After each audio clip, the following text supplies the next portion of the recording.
Hello friends, welcome to Kollywood குடும்பம். இப்போ நாம் எங்கே போகிறோம்னா மகாபலிபுரமில் இருக்க இன்டர்கான்டினென்டல் ரிசார்ட்டுக்கு தான் போகிறோம். ரொம்ப நாளாக போகணுன்னு நினச்சோம், இப்போ தான் சான்ஸ் கிடச்சிது. ரிசார்ட் என்ட்ரன்ஸே ரொம்ப பிரம்மாண்டமாக இருந்தது. செக்இன் பண்ணிவிட்டு உள்ளே போனால் 2 பக்கமும் ரூம்ஸ்.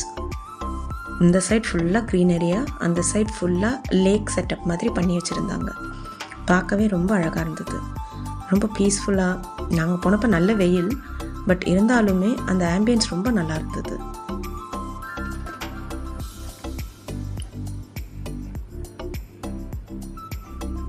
இப்போ நீங்கள் பார்க்குறது ஸ்விம்மிங் பூல்.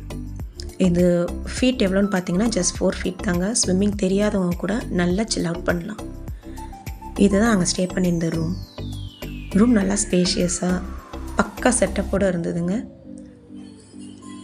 இது ஆக்சுவலாக பார்த்தீங்கன்னாக்கா இதோட ஹைலைட் என்னன்னாக்கா இதோட பாத் டப் தான். அது ஒரு ரெஸ்ட் ரூமே பார்த்தீங்கன்னாக்கா ஒரு ப்ரைவேட் ஏரியா மாதிரி ரொம்ப அழகாக கர்டைன் போட்டு வச்சுருந்தாங்க. இது மாதிரி நாங்கள் எந்த ரிசார்ட்லேயுமே பார்த்ததில்ல. ரொம்ப நீட்டாக க்ளீனாக டைடியாக வச்சுருந்தாங்க. என்னமோ நம்ம தான் ஃபர்ஸ்ட் அந்த ரூமை யூஸ் பண்ணுற மாதிரி இருந்தது.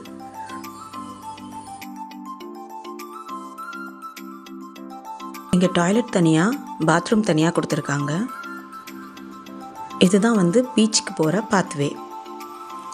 இதுவே ரொம்ப அழகாக இருந்ததுங்க. 2 பக்கமும் பச்சை பசேல்னு. அது எப்படி இவ்வளோ சம்மரில் அவங்க அவ்வளோ அழகாக மெயின்டைன் பண்ணிகிட்ருக்காங்கன்னே தெரியல. ஆக்சுவலி சென்னை மாதிரியே இல்லை, அந்தளவுக்கு டோட்டலாக க்ரீனரியாக இருந்தது. பார்க்கவே கண்ணு குளிர்ச்சியாக இருந்தது.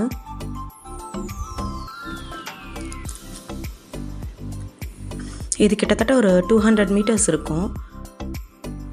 இங்கே ஒரு ரெஸ்டாரண்ட்டும் இருக்குது, கொக்கோமோ ரெஸ்டாரண்ட் சொல்லிட்டு. இது அவுட் சைடர்ஸுமே ஆக்சஸ் பண்ணலாம். நைட் டைமில் இந்த ரெஸ்டாரண்ட் வேறு லெவலில் இருக்குங்க. கிட்டத்தட்ட கோவாவில் இருக்க மாதிரியே இருக்குது.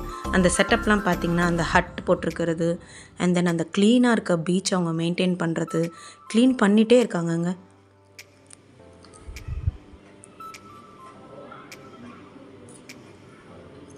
ஈவினிங் டைமில் நல்லா ஏதாவது ஒரு ஸ்நாக்ஸ் வாங்கி வச்சுட்டு நம்ம சாப்பிட்டுட்டு இந்த சைட் சன்செட்டை பார்த்துட்டு பீச்சையும் பார்த்துட்டு அவ்வளோ ரிலாக்ஸிங்காக ரொம்ப நல்லா இருந்தது. வெக்கேஷன் மோடு அப்போ தான் தெரிஞ்சுது. இருட்ட இன்னும் ரொம்ப அழகாக இருந்தது. நைட் செட்டப்புமே நல்லா தான் இருந்திருக்கீங்க. லைட்டிங்லாம் பார்த்தீங்கன்னா கோவா ஸ்டைல்லே போட்டு வச்சுருக்காங்க. ஃபுட்டு, பீவரேஜஸ் எல்லாமே இங்கே நம்ம உட்காந்து சாப்பிடலாம்.